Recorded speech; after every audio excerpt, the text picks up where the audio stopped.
Okay. Good morning. We're going to start the live today, as always, with 3 deep cleansing breaths.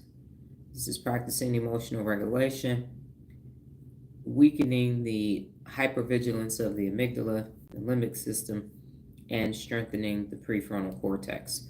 So on my count down from 3, 2, 1, we will inhale and exhale 3 deep cleansing breaths. 3, 2, 1.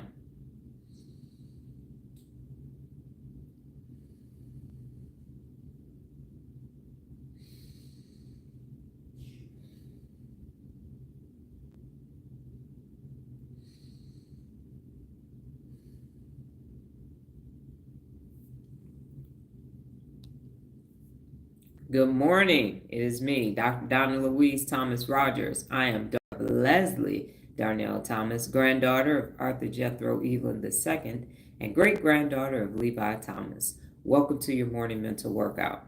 Today's topic is the principle of real leadership. It's number 28. If I'm not mistaken, yes, number 28 in a chronological order. Good morning, Lola.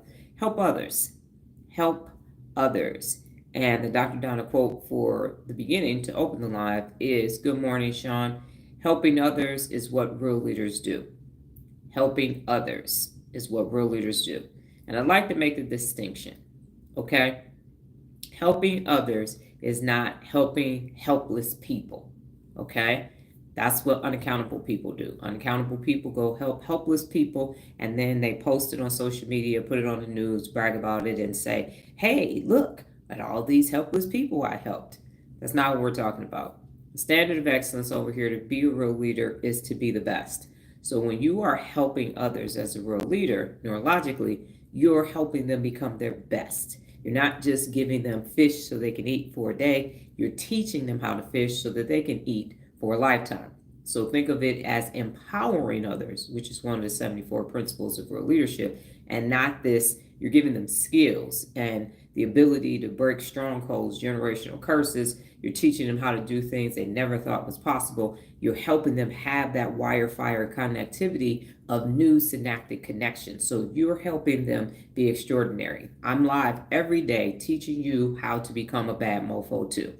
Okay, we could all be bad mofos. Like I said, there's no fandom, no hero worshiping, or no idolization over here. You use that energy for your higher power should you choose to have one in your life, but don't give it to me. This is not bend the knee and kiss my fingers, my rings, or any of that.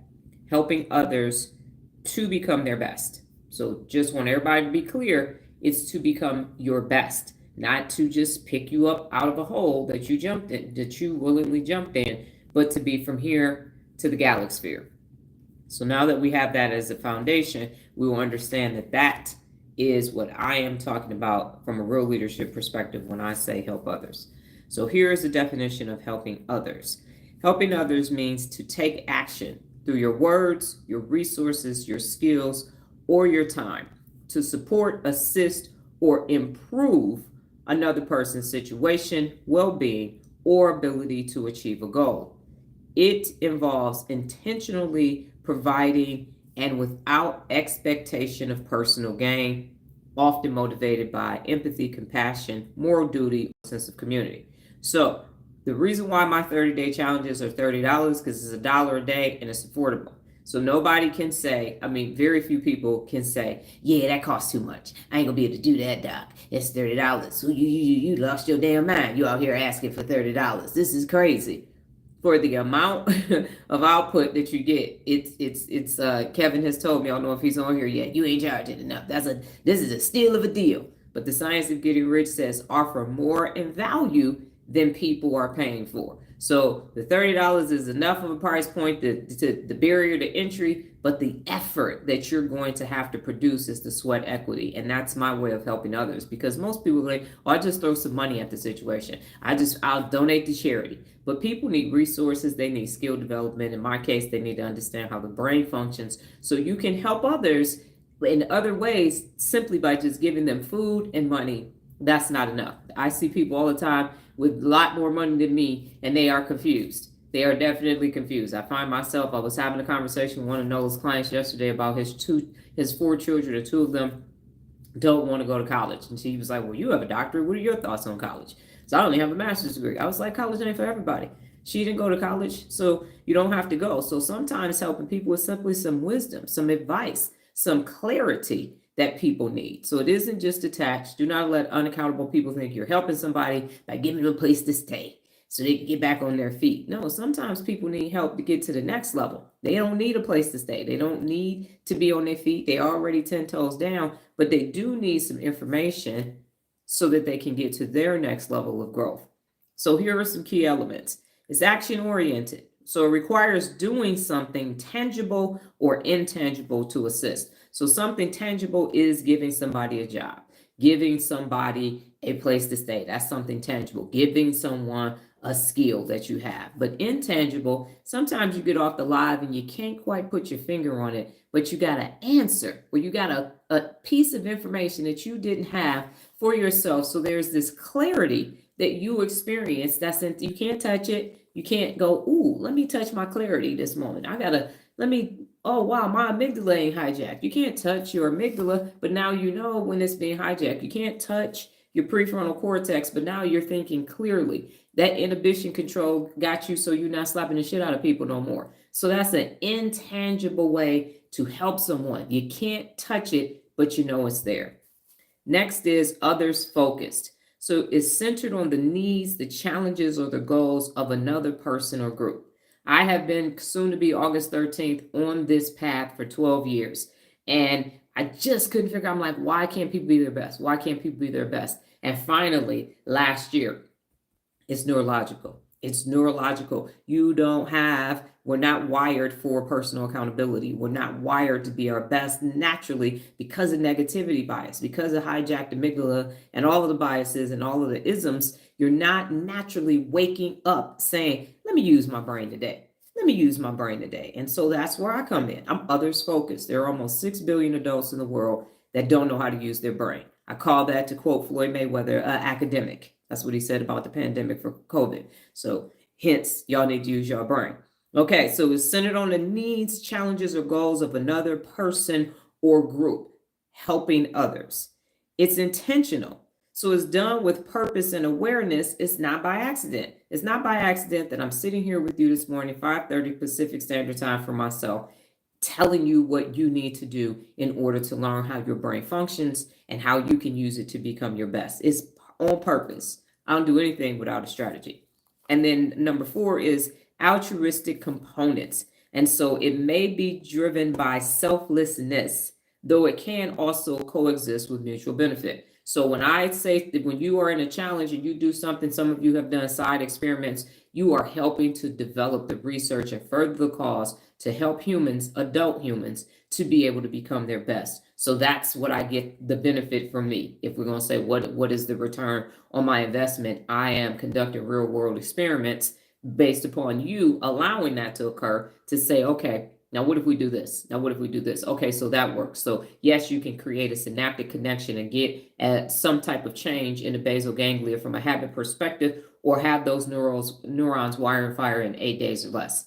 That's wonderful. And it stays and it becomes sustainable. So that's just an example, is that it's unselfish. It is unselfish. So when you are helping others, you are being unselfish. And it isn't give me something in return. You're not expecting something in return. People often say, well, how can I pay you back, Dr. Donna? What can I do? You can pay it forward.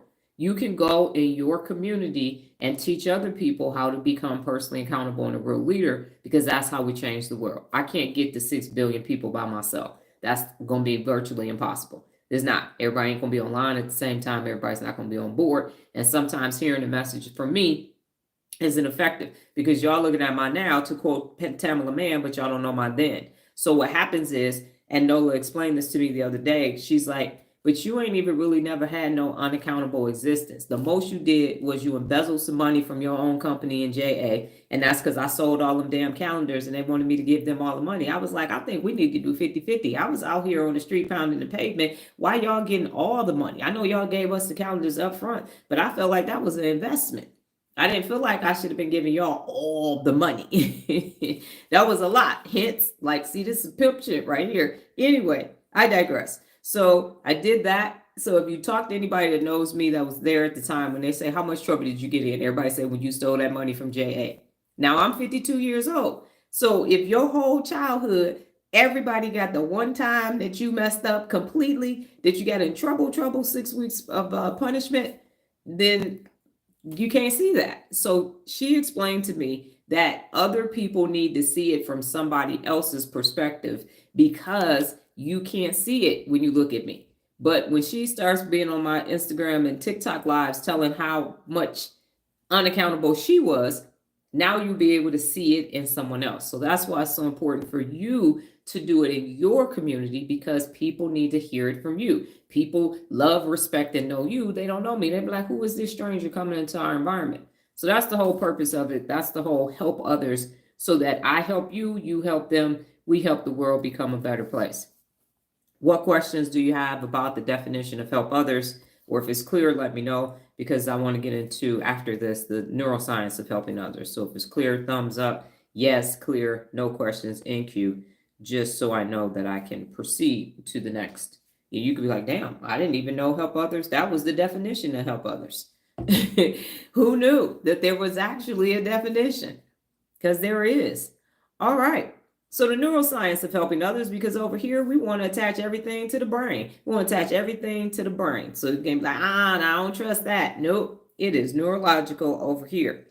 So the reward and motivation system activation. This is what's happening. The key regions, the ventral striatum and the nucleus accumbens. It releases dopamine and gives you, watch this, y'all, a helper's high, similar to the reward from food or music. So you know how you listen to, you like, this is some good food. Oh, that song, you at a concert, you're going to get a helper's high from helping somebody else. You can be like, what is this? Oh, this is my helper's high. Look at all these people I didn't help. What? Same thing. The reward system is going to reward you with some dopamine for helping somebody else, for being selfless. What? Yes. And the ventral tegmental area is going to initiate the dopamine reward signal.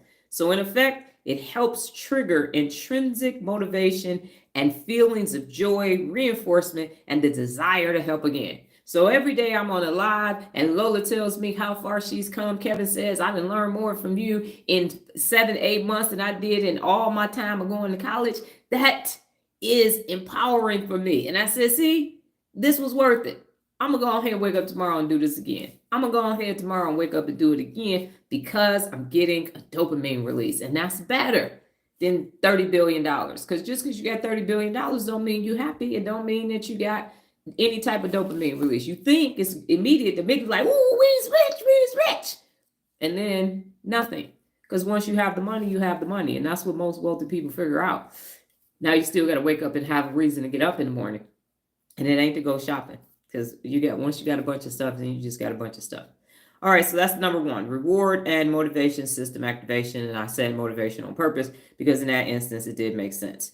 Number two, empathy and compassion circuits. So here are the key regions for your empathy and compassion circuits. Your interior insula, and it senses the emotional state of others. So you are understanding from an other's perspective how they feel. And then you have the anterior cingulate cortex. So processes are shared for emotional pain and coordinates compassion and action. So you can understand. So that's why when a natural disaster happens, everybody's like, oh my God, I understand how that feels. Let me help. And then the temporal parietal junction. And it enables perspective taking. So you're putting yourself in someone else's shoes. So when I see someone struggling, we go to a house and we see a mom overwhelmed, they just had a new baby, they just moved in, there's boxes everywhere, or we go to an organization, especially an organization. If somebody has ADHD, they're like, I don't even know where to start. I calm them down and I say, do you drink tea? Do you drink coffee? Do you need some liquor? Do you need a nap? Go in the house and sit down and chill. And we will call you back when it is time for you to come and start making some simpler decisions. And if they go, okay, and then they come back out, and if the decisions are too hard, don't worry about it. Go back in the house. We're going to make these decisions for you. They come back out. Oh my God, how did you do this? And now they have a system that works for their household, and they feel so much better. And they're just like, I just couldn't. Okay. And we took all the junk away. It's a 1-for-1 swap. Don't go buy 15 pair of black heels again. You only need 2 pair. The rest of them are going to savers.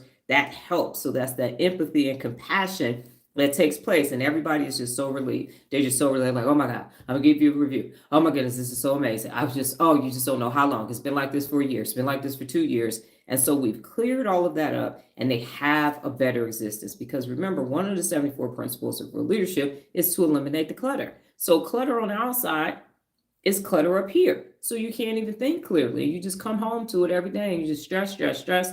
So empathetically, I understand for them that they can't see clearly. And eliminating that clutter helps putting myself in their shoes and saying, man, what is taking place? And sometimes I have a conversation, well, how'd you get here? What did it? So a little bit of real leadership to leave them with that, so they can say, okay, this is how I can ensure that I don't get back to this level of clutter. But the empathy is there.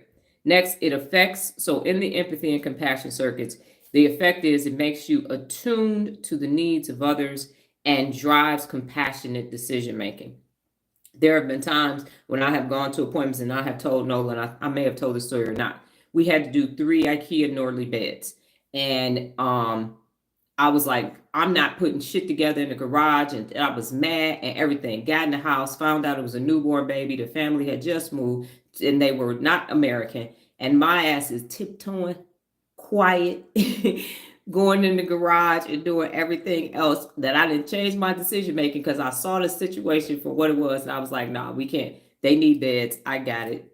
I recant. I turned my no into a yes and made sure that they had beds and it was quiet and we did not wake that newborn baby up. So, yep, I was in the car like, and I wish, and I ain't about to end up. And I said, skirt. Oh, okay. I'm going tiptoeing up the steps and everything. Yes. Now, number 3, social bonding and trust chemistry. And here are the social bonding and trust chemistry. So here are the key brain chemicals. You're going to get your own oxytocin, not Oxycontin, oxytocin. And so it increases the feelings of trust, belonging, and social connection. People will come and leave us at their house with all their stuff there. I'll be right back. We got to go to the whatever. I got to be right back. We got to go to whatever, because they know that we are there to help, not hinder, not harm, not steal or anything else. And it's just there. And you're helping them, and you got some oxytocin and they feel safe and they are getting their doggone serotonin. It's a nice little exchange back and forth. And then you also get some endorphins, and that's natural painkillers that also produce a sense of calm and well-being. And so the effects are you strengthen the relationships and group cohesion when you help others. I would also like to say that there are going to be times where I say team, and you're going to say, Dr. Don, I don't have a team. I work by myself at work.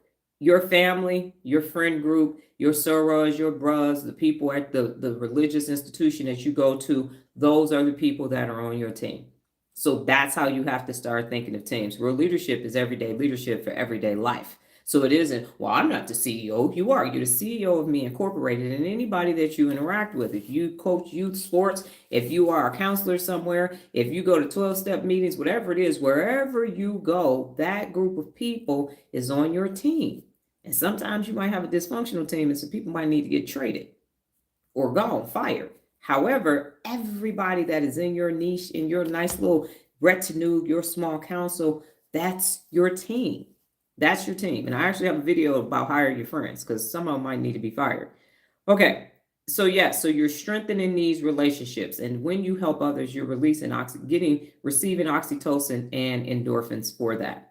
That's why I was like, oh my goodness, I love doing charity work. I feel so good about it. And if it's sincere, then you don't have to make it a social media post. You did it, the exchange was there, and then you keep it moving. But it's the people that got to let you know on social media, they didn't get their oxytocin and they didn't get their endorphins and they didn't do it for the right reasons. They needed y'all to know that they did it. And then by y'all saying, oh my God, you so giving, you so caring, that's where they got their dopamine from. But the actual act of doing it wasn't enough because y'all didn't know about it. So that's why you see it on social media. Okay. Number 4, stress reduction pathways. The key regions for the stress reduction. Helping others is going to reduce stress, Dr. Donna. It sure is. Let me tell you how. Prefrontal cortex is going to regulate emotions and dampen your amygdala overactivity. So because you are using your prefrontal cortex, you got to make decisions, you got to be strategic. You're going to make that amygdala be regular. And in this instance, you want it to be regular. And then the hypothalamus, it's going to reduce your stress hormone, the cortisol, and your levels of it are going to keep it at a pro-social level. So in essence, no hyperactive amygdala, no release of cortisol, and helping others is going to lower, wait for this, y'all, anxiety, blood pressure, and overall stress load when you're helping the right people. Now, don't help the unaccountable people out of holes that they willingly jumped in. You are helping, remember, you are helping people become their best. So when you are helping people become their best, that's when all of this is released. If you are helping somebody that you enabled again and again and again, that's why you feel bad. You're like, here I go again. Yeah, this is my last time. I just need $50 more, $50 more, $50 more. They did $50 more you for 50 years. They still ask for, we ran out of food, ran out of food, keep running out of food. My Uncle Terry used to come the day my mama got paid, he'd come over and he was her younger brother and get some of her paycheck. He was single, he ain't had no kids or nothing, lived in a 1-bedroom apartment, never had a dime, never had no money. And here she come trying to help him out when she need help her damn self. So yeah, that's not what we're talking about, okay? I'm talking about best. When you are helping somebody achieve something that they thought they couldn't, or you're helping them get to a new level, that's when all of this works. So if you're saying, I keep helping people, you're not. You're enabling. That's the difference. Enabling means that you're going to keep letting this shit show of a situation continue. Help says you're going to help them up and out, to and through, and they're going to grow forward. Grow continually is also one of the 74 principles of real leadership. So if you find yourself helping somebody and it's more stressful, you're not helping them. You're enabling them. If you find yourself helping somebody and you like, look at them, that's my child over there. Look at him doing that thing over there, putting that shit together. That's different. You're going to give them skills and you're going to watch them go and grow. Now, the long-term brain benefits are this. The neuroplasticity acts, so is neuroplasticity. The acts of helping repeatedly can strengthen neural pathways associated with empathy, patience, and problem solving. And then you're going to have resilience. So helping others builds psychological toughness and emotional regulation skills. So every day, I started learning about the brain last year. It's been 10 months, came out as a nerd. And now what I know to be true is that every day I'm on the live. I am challenging myself to grow and know more. I'm failing tests in my neuroscience class, and I'm saying that's okay because I'm going to learn this. That's why they give you 10 attempts, because they know them tests is hard to sell. And so every time, my expectation of myself is 6 billion people need me. 6 billion people need me. So figure out how to pronounce dopaminergic. Figure out how to pronounce, and I got a new word today. I'm gonna fuck this up for about 3 days. Periaquedicto. I think that's close enough for today. So I am learning so that when Nola and I, when we're driving now, we can say this is what's happening. And when I'm discussing things with her, no, because you weren't doing your neural pathways, you got a hyperactive amygdala, this is what's happening, the basal ganglia. So I have all this information now because of you all. Because of you, because you have been willing students to listen and learn, I'm able to have this otherworldly experience that I would not have had I been focused on getting this bread, getting this money, getting this paper. No, there would be no natural, sustainable release of dopamine every single day. And I would still be blaming y'all for not knowing how to be personally accountable instead of saying, nobody taught you how to use your brain. That's why you can't be personally accountable and be your best. So it's a work. It's definitely a helpful exchange, and I'm not stressed. Now, when some unaccountable people come on the live being unaccountable, that's when my amygdala starts saying, get them, doc, or no, have grace, and so there's the back and forth. But at no point is it just like, oh, they get on my damn nerves. I hate doing this. Learning and getting the information might be frustrating, but the actual act of instructing and giving you and empowering you is a no-brainer. Haha, see? Okay. What questions do you have about the neuroscience benefits of helping others? And if it's clear, let me know, and I will go on to talk about the avoidance.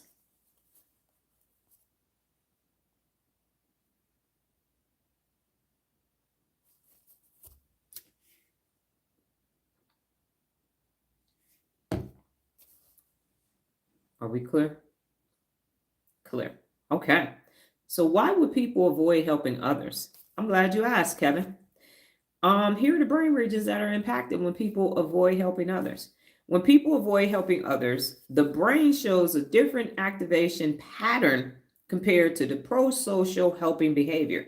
Instead of engaging empathy and reward circuits, the brain may either be underactive in those regions or activate areas linked to self-protection, indifference, or even moral disengagement. Can you believe that? I ain't helping you.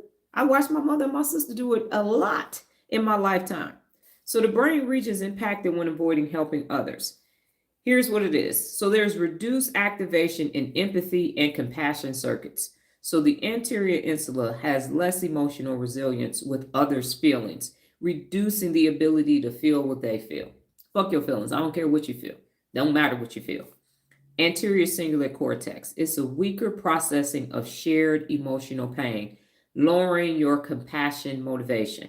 And in the temporal parietal junction, it's decreased perspective taking and mentalizing another person's situation.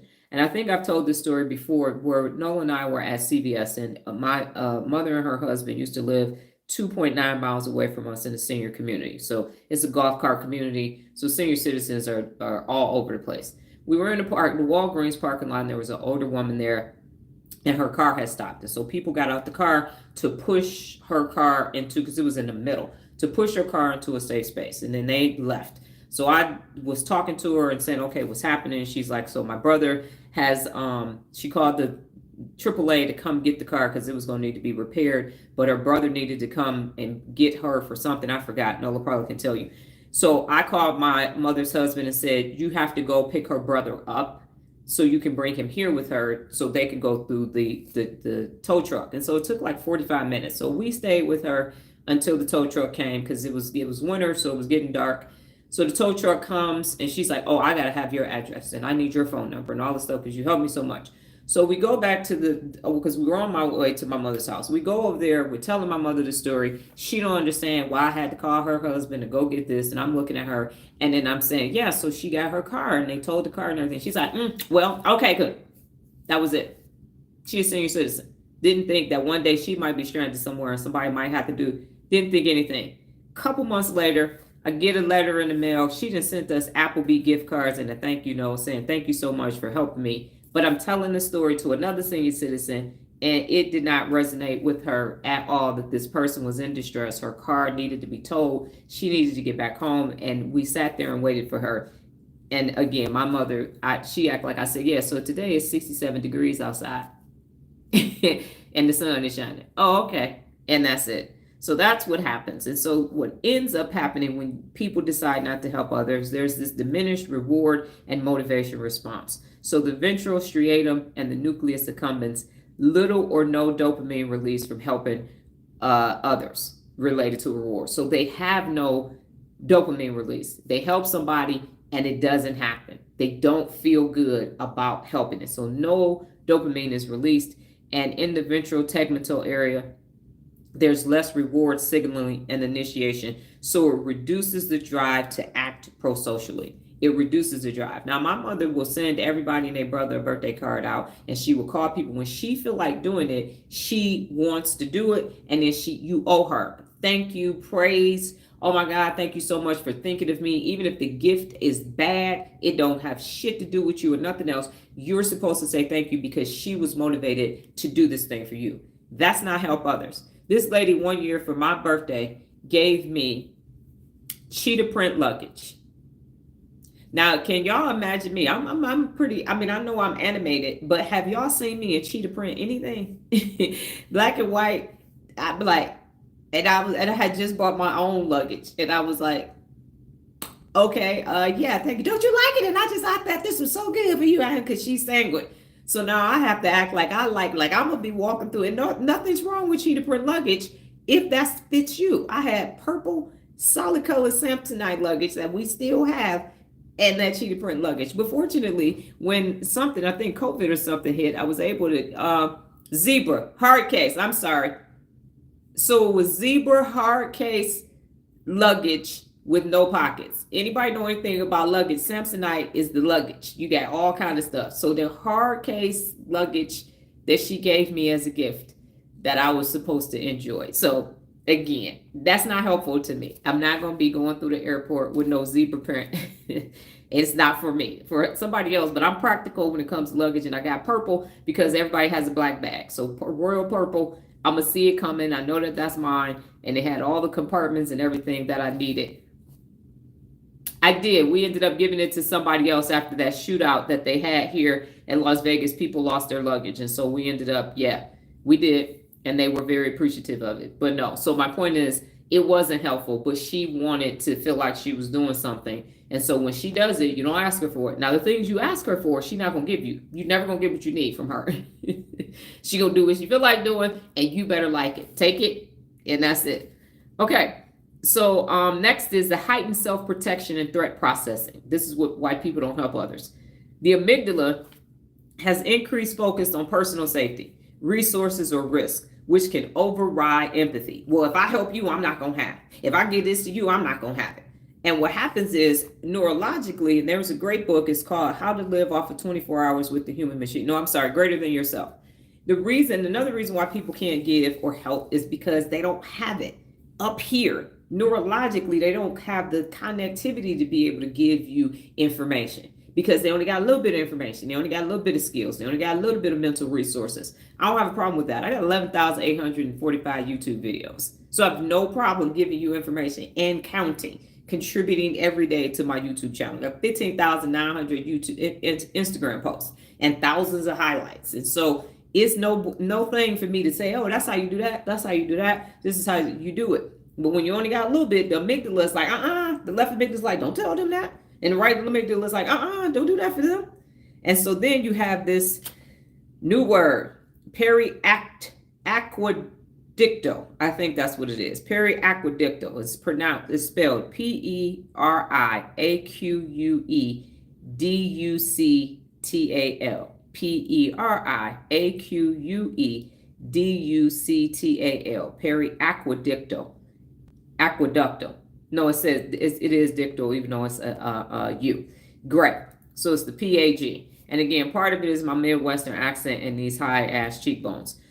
So it may engage in defensive avoidance rather than compassionate approach. So the PAG is right there with the amygdala. It's technically in the midbrain, but it's there processing fight or flight. Fight or flight. And so that becomes heightened too. I'm not helping you. I got to know. Absolutely not. I can't help you. But remember, this is to become your best. So if you find that someone has the resources and skills and everything to help you become your best, and they don't want you to actually become their best. Because what I found is that when I was down and out, I had 75 people helping me. When it was time for me to get a master's degree or a doctorate or do something grand at work, crickets. I was like, where'd all the help go? Where did the help?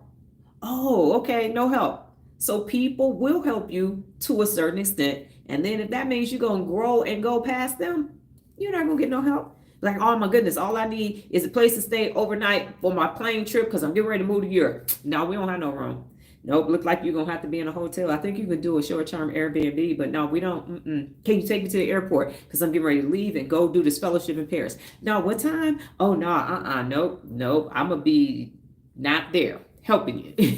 So this is about being your best. So again, if you're working on something extraordinary and the people that supported you when you was down and out, and they're not, they don't want you to be their best, your best. And then finally, the possible moral disengagement. Yes, I can spell that again. It is Periaqueductal.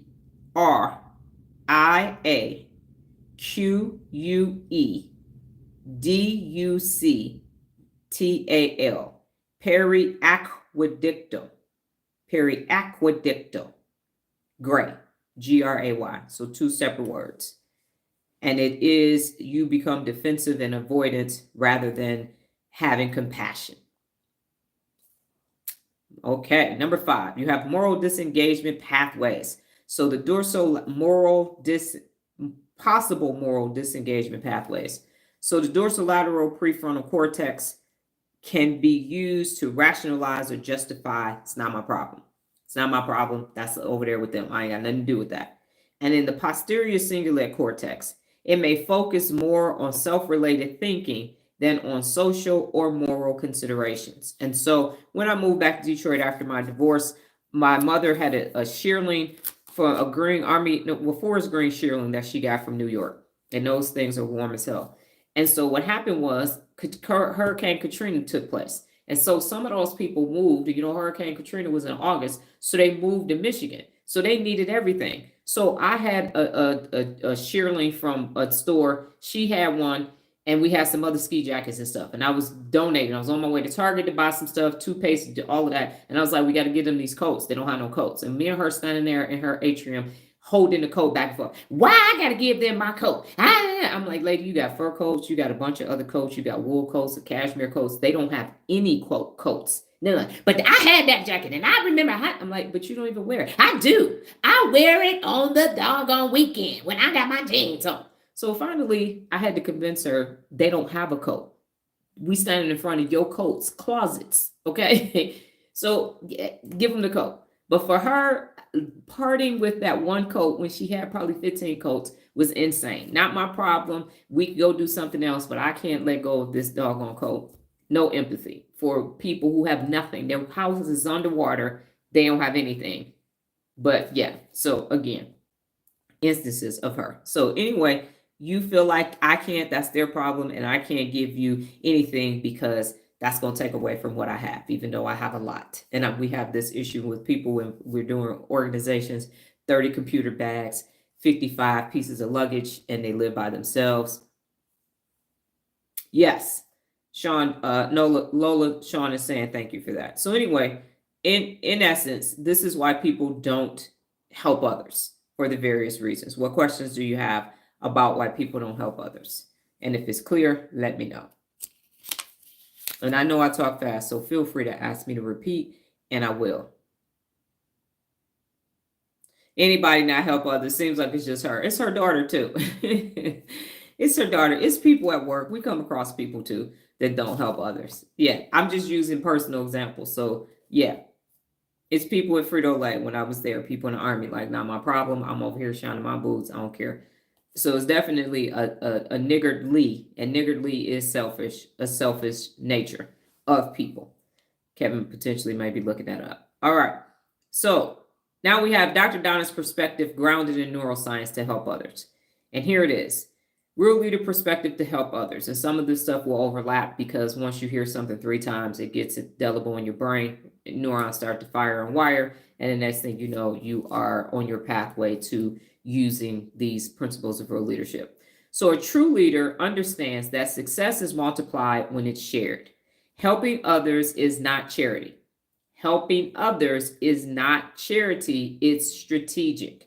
I am being strategic and saying, learn how to use your brain and master it so others can do the same, because that's how we eradicate the selfishness, the negativity biases, all the biases and the isms in the entire world. The antidote is the functionality of the brain.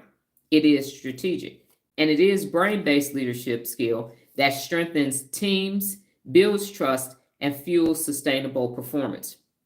And as I mentioned earlier, your team is any of the people that are around you. Any of the people that are around you, they are on your team, or they might need to get kicked off the team, or do a transfer, do a 1-for-1 swap with somebody else. And it builds trust and it fuels sustainable performance. So in your household, if you all are not operating as a team, that means that you are not helping each other. So when you help others, now everybody should know how to do the landscaping. Everybody should know how to wash the dishes. Everybody should know how to do the laundry, have some semblance of some sustenance that they can make, take out the trash, clean the house, dust, mop, clean back, because everybody lives in the house. So everybody needs to be able to take care of the home if it is physically possible for them to do so. And I have a real leader, that real leader life that says how to do laundry for the whole household. Nola been doing laundry since she was a kid. And I said, the only people who don't have to do laundry in the house are the people who don't wear clothes. So if you don't wear clothes, then you don't have to help with laundry. If you don't eat off dishes, then you don't have to do the dishes. If you don't eat food, then you don't have to help do the grocery shopping. So it's all of the things that you don't participate in. If you don't use any electronics, then you're not responsible for turning off lights or anything like that. And you don't have to, you're not contributing to the electricity. So then you don't have to concern yourself with powering things off and on. So the team, everybody thinks teams are just at work. You don't think teams are at home. And that's the problem. And one or two people end up bearing the brunt while everybody else is sitting on their ass. Now, one final thing that I'd like to say is getting good grades is not enough. If your children or grandchildren are getting good, well, you just don't worry about it. You can just go ahead and get good grades. No, there is actual research that children who have household chores actually perform better as adults, because you're going to have to work and take care of a household. So they go to work, which is school, and then they got to come home and clean up their room, clean up their messes. They don't get to have 75 water bottles under their bed and all of that. So these honor students, just like nice people, are getting away with all kind of things. And then we end up at their house as adults because y'all didn't make them. I always say this, children that don't clean up their room turn into adults that don't clean up their houses. So cleanliness, everything, get organized and stay organized and eliminate the clutter in your life is two of the 74 principles of real leadership. So do not let these honor students get away with not getting their work done. It wasn't until Nola was literally in her business, going to people's houses and realizing that the honor students didn't have work to do, that she was like, oh, so I had to come home and go to meetings. I had to have a business and I had to clean up and everything else. And they was just going home playing video games and half doing their homework and cheating on Quizlet. And now look at them. Look at them now. They work as savers in the grocery store and failed out of community college. So household chores are a good thing. So helping others as a leadership multiplier in the neuroscience. So acts of help activate the ventral striatum and the nucleus accumbens, releasing dopamine and creating a helper's high that I mentioned earlier. And this not only boosts the helper's mood, but also inspires reciprocity in teams, creating a cycle of cooperation. So when everybody in the household, everybody on a team is helping each other, everybody is cooperating and you're operating like a well-oiled machine. And the Real Leader application is it provides support without expecting immediate return, knowing that the brain's reward system reinforces team loyalty and long-term collaboration. When I worked at the traffic center and I took over, I was the driver's resource at first. And let me tell you, truck drivers don't want to work together. That's why they're truck drivers. And they definitely don't care about safety, especially when they're 29 out of 29 in the company. So it was a painstaking first 6 to 8 months just getting them to just say safety and be safe. So I was in it. I knew that it was a long-term investment. And next thing you know, we're at this National Safety Conference for Frito-Lay presenting how driver safety, how does it work? Me and 3 of my drivers. Like, you couldn't have told us a year before that raggedy traffic center. And then we're going to be at the National Safety Conference for the company saying, yes, so this is how we are safe. And the drivers were presented. So see what Donna said. And then this is how we do it. And we just defy Smith keys. And so it was a rewarding experience. And we stopped having accidents. And so that worked as well. Stop running into shit, hitting anything. If it moved, they hit it. So that's what happens when you are helping others, and it's a leadership multiplier. Because when you got 120 drivers, you can't be all over the United States of America trying to figure out what you're going to do. Now, building trust through oxytocin pathways. So the neuroscience insight is helping behaviors stimulates oxytocin release. It strengthens emotional bonds and enhancing the prefrontal cortex activity for better decision making in group context. So people like working, don't like a lot of people, unaccountable people like working in group environments because that means they have to do less. But the standard is the standard. So when you are working in groups, in teams, whatever it is, the standard is excellence. Set and maintain high standards always. And now you're going to get that release of oxytocin. Plus the prefrontal cortex is going to be stronger. So by the Real Leader application for helping others is you prioritize acts of service, mentoring, listening, and problem solving because they biologically hardwire trust within your team. So when you're doing this, you're hardwiring trust by helping others. Help others to succeed. Okay. Next is empathy as a cognitive skill. So the neuroscience is this: helping others engages the ACC and the anterior insula. It strengthens over time through repeated empathetic action, boosting emotional intelligence. You've heard that term before by now because there are books about it, quotes, people have built business models around it and everything. So the Real Leader application is you practice perspective taking daily and you ask, what would this look like from their side? So this allows you to keep your empathy circuits active and effective. And so you are putting yourself in other people's shoes, if you wanted to say that, but you're literally saying, how can I see this from their perspective? And that's why I kept saying to myself, why is it so hard for people to hold themselves personally accountable? Why is it so hard for people to hold themselves personally accountable? Because it's not hard for me. So I could just keep saying, well, just be personally accountable. Just be personally accountable. But I kept dialing it back thanks to Frito-Lay doing root cause analysis. Well, why? Root cause analysis means you ask the question 5 times to get to the root of the problem. And the root of the problem, why people can't hold themselves personally accountable, is because it's neurological. You didn't learn how your brain functions. And so you can't do it because you don't know what's stopping you from doing it. So how you going to start doing it if you don't know what's stopping you? And this doggone damn almond brain, this amygdala, is stopping a lot. Next, it reduces stress for all. So again, we talked about you're going to be stress-free or stress less. The neurosciences is helping others lower the cortisol levels in both the giver and the receiver by engaging in hypothalamus-driven stress regulations. So the application is this: when a real leader helps remove obstacles for others, it biologically calms the team's collective nervous system, creating a safe, high performance environment. And that is what my dissertation was on. Is how do you create high performance teams based upon the Robert North House path goal theory. So I'm good at making stars. I'm like the Jim Wooten of neuroscience and neuromobility. I can make a champion. Yes, I can. And I can make a team of champions. Yes, I can. So it reduces the stress. It brings everybody together, and it creates this safe, high performance environment. You all experience it on a daily basis. You could look at when you first started versus where you are now, and you like, yep, we some bad mofos. Yes, we are. And then finally, it strengthens the leadership legacy through neuroplasticity.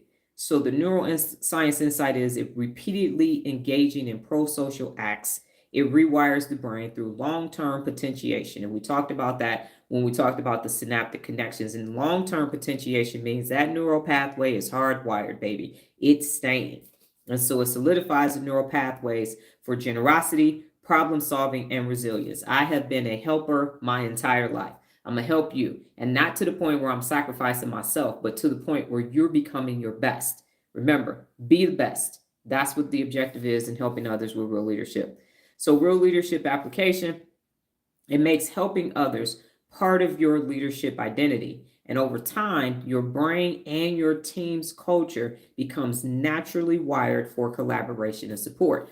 When your family members are talking about, we family, we gotta stay together, we gotta stay together. No, they are talking about holding each other back. Over here, when we're saying help others, it's to lift you up so that you can be in a galaxy doing everything that you came here to do. You're helping people create 860 trillion synaptic connections to be bad mofos.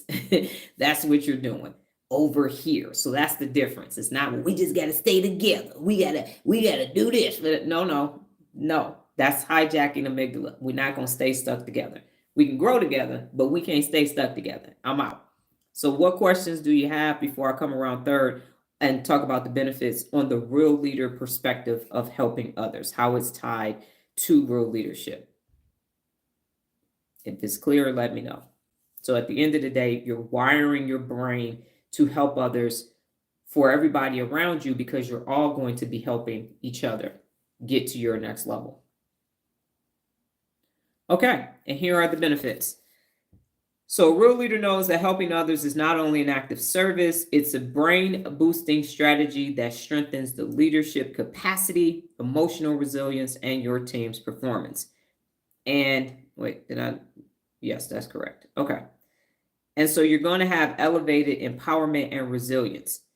And this is going to build long-term resilience and motivation and the mental stamina needed to guide others through challenges. And so, as I mentioned before, I read the book, The Road Ahead, and it was Bill Gates was saying that anybody, if you're here and somebody else is here, and you have this same gap, I'm 29 and a half years older than Nola. So I should have 29 and a half years information more than her. But if Nola comes and passes me, I stay still or I stop growing. So what happens is I have to be I got to be trillions of neural pathway connections ahead of you because I'm teaching you how to do it, which means you're going to get there faster. So I have to keep challenging myself as I continue to help you. I have to help myself too in order for me to continue to grow forward. So I'm building the stamina that you'll need in order for you to do the same for the people around you. So I'm saying this is what stamina is when you're helping 20 people, when you're helping 100 people, when you're helping 1,000,000 people. Here's how much stamina you're going to need in order for that to happen.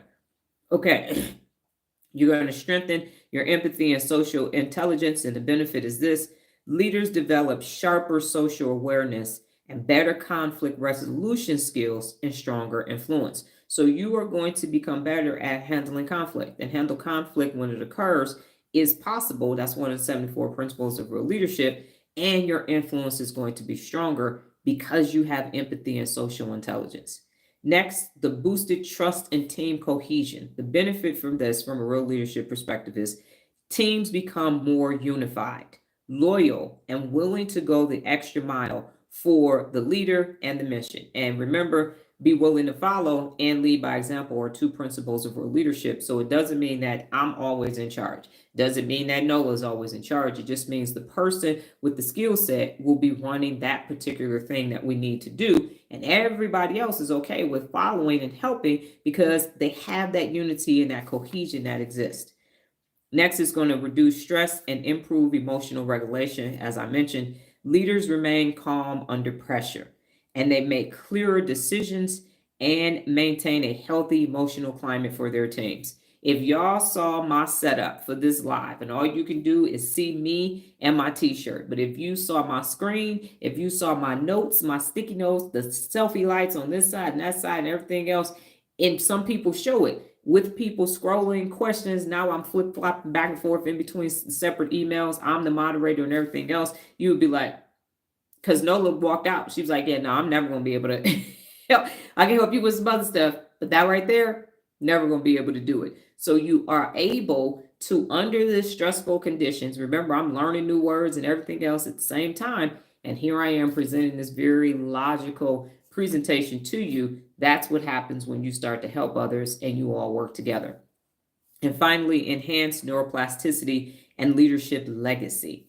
The benefit is leaders create a lasting legacy of servant-minded leadership, both in their own brain and in the organizational culture that they shape. So planting trees for which shade I will never sit. Real leadership can be here forever because of planting it in the minds of people and their generation and the next generation and the next generation, so that we remove negativity bias. Imagine 3 generations from now, some of us will be here, some of us won't. And now they're just saying, yeah, so what we're going to do is, see, that's what's happening in your hippocampus. And so instead of peer pressure, they're over here like, man, now you about to go get your amygdala hijacked over there fooling around with those folks. And it just becomes part of people's day-to-day lexicon. That's going to be amazing. And so we will then have cures for all of these current things that we don't have cures for. People will stop getting essayed. There will be no burglaries and robberies. They're like, man, I ain't about to go take the people's stuff. I'm on my way to Paris for a year. I got a fellowship. I just started a business. I'm not doing that. And it changes human behavior. It's the only way it's going to change. We have to rewire and create new synaptic connections in order for human behavior to finally change. What questions do you have about helping others? Or if it's clear, let me know, because now we're going to move on to arguing because that is the real leader brain bit for today.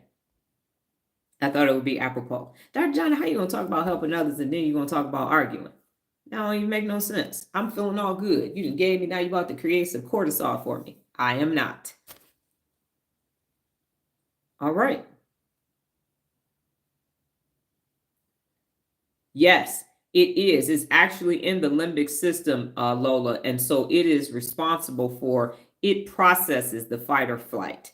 And it can literally say, hey, no, amygdala, that's not what's happening. Or it can say, hell yeah, that's what's happening. Send a message to the prefrontal cortex. So in that limbic system area, it is deciding fight or flight. It has some other things to do with the heart and everything else. But yeah, it's definitely connected to the amygdala. Yeah, it's involved in the expression of the fear, flight, or fight. and the defensive behaviors that take place. Okay, so brain bit, arguing and your brain. Here's today's brain bit. When an argument escalates, your brain's, wait for it, amygdala interprets it as a threat. And this triggers a fight or flight response, flooding your system with cortisol and adrenaline. And while these chemicals prepare you for a quick fix action, they also temporarily shut down the prefrontal cortex, the area responsible for logic, empathy, and self-control. So when you start an argument, the I was about to say adenosine, the amygdala and the adrenaline are like, where? Air and opportunity, what? So here are the key impacts. You have an amygdala hijacked. So there is heightened emotional reactivity and it reduces rational thinking. Next, the prefrontal cortex suppression. It is lowered problem solving, perspective taking, and decision quality. So you find yourself having somebody placed in a chokehold behind having a hijacked amygdala and arguing with somebody. And if you had been in your prefrontal cortex, inhibition control would have said, don't do that. Don't go over there. Don't touch them. Leave them alone. Don't say that. Go on, walk away. Breathe. Sit on your hands. But when you're arguing, if you let that argument start, it's going to be a problem. Next is a hippocampus disruption. Your short-term memory retrieval and information are impaired. So now you are impairing the hippocampus and the prefrontal cortex by engaging in arguing. And then the next thing that happens is stress hormone spike. Chronic arguing can shrink connections to the prefrontal cortex and the hippocampus over time. You keep arguing and you are not going to have connectivity to your prefrontal cortex or your hippocampus if you keep arguing. And so why does this matters? The more often you engage in heated, unresolved arguments, the more you reinforce neural pathways for reactivity than calm problem solving, making it easier to argue next time and harder to think clearly. You might be having the same argument with somebody for 30 years. You might the War of the Roses. You might just every time the Hatfields and the McCoys, they are fighting. You're at countries fighting, because neurologically, the connection to the prefrontal cortex and the hippocampus ain't there. If you'd have had 5 generations of people, we don't fuck with them. Yeah, we don't like them over there. Yeah, the problem, it's on site. My granddaddy said it's on site. And now you can't think. You're like, why are they still fighting with each other? Why won't they just leave? Why they old married beating each other up and everything? Why they just because the brain can't process, I need to go. I need to stop fighting. Same countries, back and forth with each other. They're the same, everybody, just because it's not connected anymore. So before responding in an argument, pause for deep, slow breathing. You want to calm the amygdala down and re-engage your prefrontal cortex. And that's why I said we ain't actually got to have wars. We don't. But it's fighting. I'm arguing with you. I got hijacked the amygdala and now I can't think straight.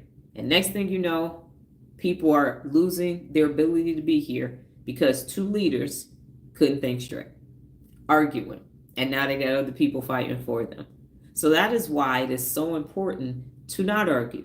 That is why it is so important for the prefrontal cortex to be in control instead of having an amygdala brain. Because the arguing won't stop. And the more you argue, you make sure that the connection to the prefrontal cortex and the hippocampus ain't there. To the point where the guardrails are off. And every time I see you, we're going to argue, we're going to fight. And next thing you know, it's a problem. So that's why you shouldn't argue. Because you are weakening the connection between the amygdala, the hippocampus, and the prefrontal cortex. So instead of arguing with others, help others to become their best. Because guess what you can't do? You can't help others become their best and argue at the same time. You can't. The connections are different. You're either helping them become their best or you're not. So you can't do both at the same time. Choose to help others become their best. Imagine if tomorrow, God, higher power, universe willing, we woke up and everybody was helping each other.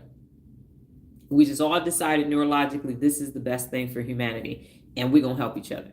Do you understand what that would do? All of these things that are negative would just be dismantled. The wiring for it will be gone. We don't have wiring for analog anymore. Everything is digital. Everything is digital. Try to hook up an analog something to a TV. It's not going to work. You're going to have to use whole, you're going to have to get an Ethernet cord and everything else in order for that thing to work. You're going to need some digital conduit to make that happen. So stop arguing, because all you're doing is weakening your connection to your hippocampus and your prefrontal cortex with that person, with that organization, with that group. Stop. Arguing is a waste of time. Help others instead, and help others become their best. All right, that's all I have for you today. If you don't have any questions for me, you can go ahead and answer your 2 routine questions for the day, which are, what did you learn today? And what did you learn about yourself? What did you learn today? And what did you learn about your amazing self? And Kevin, I responded to your email, and we got to go run some errands. And then after that, I can follow up, because we don't have no fruit in the house. So as far as I'm concerned, ain't nothing to eat. I went downstairs. I forgot we had a long day, and I walked and I looked, because when you come down the stairs, you can see in the kitchen, because we had cutouts in the wall, and the fruit bowl was empty. I almost cried. I'm like, I don't have any nectarines. I don't have any peaches. I don't have any green apples. Oh no, it's terrible. I need fruit. What time does the grocery store open? 6 o'clock. Damn, I'm be on my live. All right. Kevin says success is multiplied when shared. Sean said, this is my trigger point. I do not like to be yelled at in public with disrespect, especially by a loved one. It is embarrassing. I almost lost it. I need help in that trigger point area. I'm working. I am working on it. Yes. And what you have to do is strengthen your prefrontal cortex, Sean. So you can't just say, I'm going to stop doing it, because you won't. So you have to do work daily that strengthens the prefrontal cortex. And we have that statement, like I said, and I'll now sit on your hands, and you have to pause and breathe. So if you haven't downloaded a breathing app, download a breathing app and start using it every day. And then what's going to happen is you're going to strengthen the prefrontal cortex and regulate the amygdala. You can't get rid of the amygdala. You need it because it will notify you of things, but you are going to regulate it. So again, this little big thing right here causing you to yell and pop off, and your brain weighs 2 to 3 pounds. This thing weighs grams. So when you think about how little it is, it's not worth it. Nola said, I learned that others don't help people because they feel like helping others will take away from themselves. Yep. So that's why. If helping you is still going to make you be downtrodden and inferior, you'll get the help from unaccountable people. If not, they're not going to help you at all. And yes, with Kevin's point today, success is multiplied when shared. It's helping others in your family as well as everybody around you. That's what it's actually about. If you help unaccountable people, it will not, and it's not that you want to reciprocate it, it will become an entitlement. And so the only time that they will come to you is when they need help, and they won't contribute to you. So there will not be this natural exchange of the dopamine and the oxytocin. It will be one way. And they will just call Dr. Donna. She help everybody. Just call her. No, don't. Well, they can't call me no more. Nobody don't have my telephone number. Noah said, I learned about myself. You have to operate as a team. Yes. 2 or more people make a team. Or if it's me, myself, and I, then you just a dream team by yourself. And Sean says, I learned that helping others is strategic. Yes. So start to help other people that are personally accountable, and that exchange will be more value added. When I first started on lives and I was just talking and I didn't have an agenda or anything else, I used to hate going on live. I'm like, oh, why did I say I was going to do this every day? And the more I was strategic and developed more and really dived into why can't people become personally accountable, because people the mega influencers just told me, go live, just go live. That's all the instructions that they gave me. That was it. I was like, that was more of a suggestion than a strategy. Just go live, go live. You'll increase your followers by going live. Just go live. I just go live every day. I just go live. But they all have physical products. So you can go live if you have a physical product, but mine is intangible. I mean, I got a book and I mean some words, but it's nothing, it's not tangible because it's neurological. So how you gonna touch the brain? So the final thing that I would like to say is that Nola had a character building day yesterday. I too had a character building day.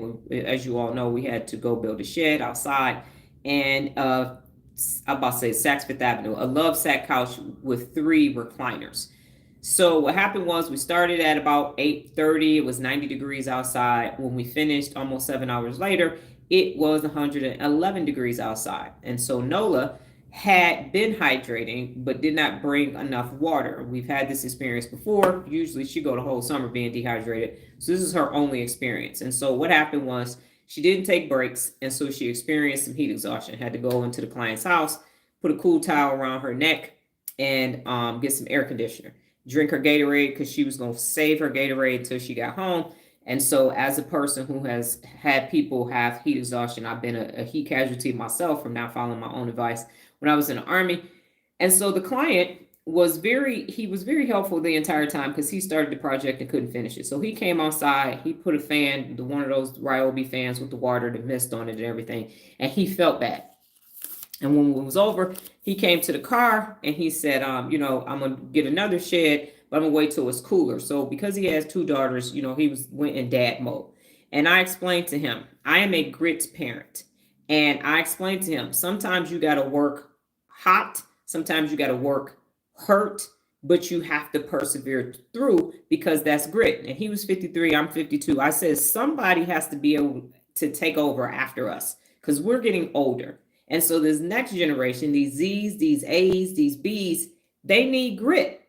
So sometimes you gonna learn, I need to protect myself because Nola has a coolie neck thing hat for her too. But sometimes she gets caught up. And then the next thing you know, and it was more like heat stress because then she was able to finish it. And so he was like, you all can come back. It's so hot and all this other stuff. And I'm like, no, this appointment is going to be done today. This is part of it. We didn't push chairs together in the cold and the rain and the heat and direct sun contact or whatever. And so now she has a strategy for her water. And she needs, because she don't like having big bottles of water. Now she knows she needs 4 bottles of water and she gonna finish the Gatorade at the thing. But she needs to push through because she's watching a documentary on, and I'm gonna mess, if Nola, can you type in her name? Because I'm not gonna say her name right. The young lady that beat Serena. And what she said is, she don't have a champion mindset. She starts to lose by 2 points or a point, and now she's done. And when Nola got back in the car, she said, see, this is why she losing matches. Yeah, Naomi Osaka, because she don't have grit. She don't have the ability to persevere through when something, he over there feeling sorry for her. I'm like, look, I had to rappel out of a damn helicopter with 19 first and semi-second degree wounds on my hands, skin falling off, blood and everything. And I got to do a combat rappel out of a helicopter. And then I got to go do a 12-mile road march 3 days later in 3 hours or less in full gear. She gonna be fine. This heat stress, okay? This ain't shit compared to that. So the point that I'm making is, if you have offspring, if you have offsprings, they need grit. There's gonna come a time when it's 111 degrees outside and they're in sun contact and they still gotta finish. But if you don't have them develop the neural pathways for that, then when stuff gets tough and you're no longer here, what are they going to do? What are they going to do if they don't have grit? Now, I'm not saying everybody need to be out in this Las Vegas sun doing that, but what is your version of that? Kevin said, myself, I notice my influence has become stronger the better I've become at conflict resolution. Yes, definitely.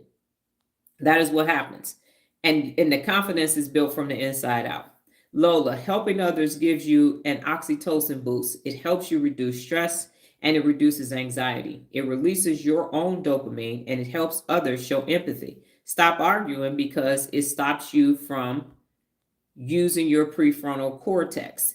Well, dang, Lola, you just took over the doggone lecture now. I also learned a new word and how to use it. Yes, ma'am. Yes. So that is what is taking place, ladies and gentlemen. There has to be grit. You have to impart it upon anybody as you learn and grow and develop. She gonna be all right. It was heat stress and persevere through. And during that time, made sure she was good, but that shed still needed to be finished in that day. And then we still, after that, Had to immediately go. We went to Sprouts, had to pee because of all that water. Got some water and beef jerky. Ugh. Taco something from Sprouts. Ugh. I had one. Am I insured? And then we had to go to the next appointment where we had to help the client who has upper shoulder issues put these 3 recliners on his love sack couch, and then go to Whole Foods to grab dinner for me. And then we came home. So we were gone from like 7:45 to about 7 o'clock. That was our almost 12-hour day yesterday. And then here I am this morning, bright-eyed and bushy-tailed, giving you your information. So help others. So we helped people, and then we came home and rested, and I'm back at it again. So helping others helps you too. Help those to become their best. Don't help those unaccountable people got you thinking help somebody with these damn backpack drives, because school's starting back here tomorrow and other places within the next 2 weeks. That ain't shit. Help people be bad mofos. Later for this, I'm going to help you so you can read and write and arithmetic. No, I'm going to help you so you can go to the galaxy. What you want to do? Okay? You want to go be an airplane pilot? Got it. I have somebody on TikTok. He is 50, my age. He just started medical school. So age ain't nothing but a number. Rest in peace, Aaliyah. But I know why the song's made. But anyway, the point is, it is nothing but a number. So you can do all things that you want. All you got to do is have the connectivity. You are welcome, my pleasure. And so, yeah, and I just like to shout out Lola. And the reason why I would like to shout out Lola is because, again, and I mentioned this and I'm going to keep mentioning this, Lola is a boomer. I'm not going to say Lola's age. That's Lola's ability to tell you that. But when Lola started and came here, she barely could send me a message in LinkedIn. And now Lola is just setting and maintaining high standards at a level that you can't possibly understand. So her here with these notes and having this thorough understanding of neuroscience, neuroprobability, and neurogenesis is amazing, because what it shows is she don't need to be doing no damn Sudoku. Okay? That wasn't going to help and doggone thing. The gym membership, ChatGPT, Duolingo, all these things that are taking place this year, and the year ain't over yet. We still got some time in 2025. So helping others, and look at the amazing things that Lola is accomplishing from day in and day out. Day in, and pulled out a laptop. She got 2 different devices on the lives. I mean, this is not something that she thought she was going to be doing in January, especially not this time last year. Not at all. So she is capable of more than just building houses. Now, we need houses. That shit hard as hell. Don't get me wrong. But to be able to do all these things neurologically, when people say she's supposed to be sitting down out in front of a TV eating some butterscotch and watching The Price is Right, that's not what's happening.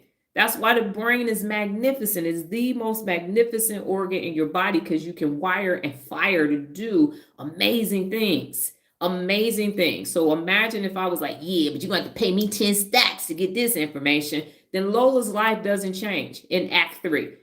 Kevin doesn't have this experience that he's never had in his life. Extremely successful, got some bread, but got this whole other experience that he never thought was possible. My daughter has 3 mental illnesses, and you would know, and she is connecting. Regina, if she was on here, is doing amazing things because of helping others.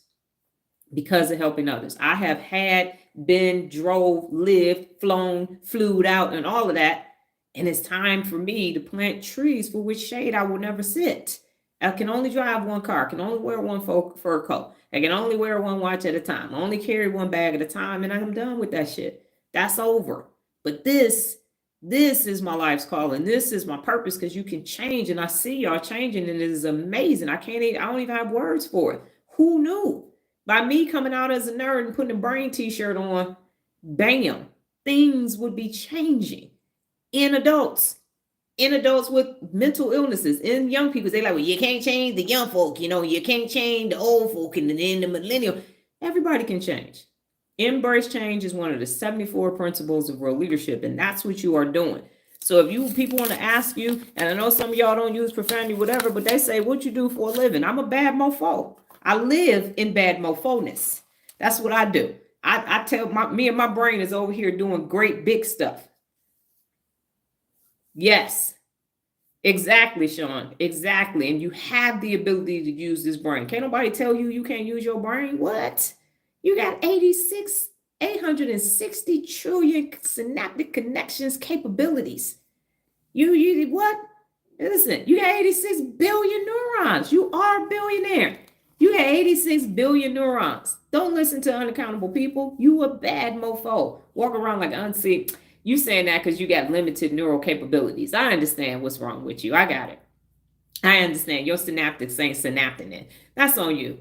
Look at you over here with your little hijack almond brain. AB over here. Look at the almond brains thinking they doing something. Y'all ain't doing nothing. I got full control of my brain. My prefrontal cortex is standing 10 toes down on these doggone neurons. You understand what I'm saying?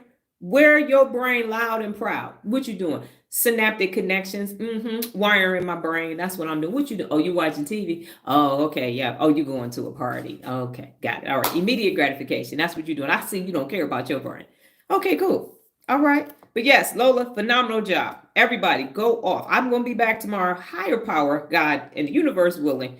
I will be back tomorrow. Same time, same place, safe space, different brain T-shirt. You all go off and have a brain-tastic day. Adios.